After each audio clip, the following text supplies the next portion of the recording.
एक हरणी दोन सिंहाच्या मध्ये जंगलामध्ये चालत होती. चालता चालता एका संतानं त्या हरणीला पाहिलं, विचारलं, का ग हरणे, तुला भीती नाही वाटत का? हे वाघ हे सिंह तुला खाऊन नाही टाकणार का? त्यावेळेस त्या असणाऱ्या संताला त्या हरणीने उत्तर दिलं, महाराज, हे तिला अतिशय लहान होते, हे सिंहाचे बछडे अतिशय लहान होते, यांची माय मरून गेली आणि यांची माय मेल्याच्या नंतर दुधासाठी व्याकुळ झाले होते, हे आता मरणार होते, तेव्हा मला यांची दया आली आणि म्हणून या दोन सिंहाच्या पिल्लांना मी पाजलं आणि यांना मी मोठं केलं.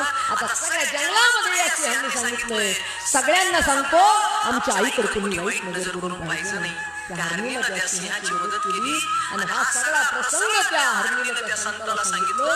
संताला सांगत असताना हा प्रसंग झाडावर बसलेल्या एका पोपटानं ऐकला. पोपटाला वाटलं, अरे आपण सुद्धा अशी काहीतरी मदत केली पाहिजे, असं पोपटाला वाटलं, म्हणजे आपलं चांगलं नाव होईल. म्हणून झाडावरच्या पोपटानं खाली पाहिलं तर खाली एक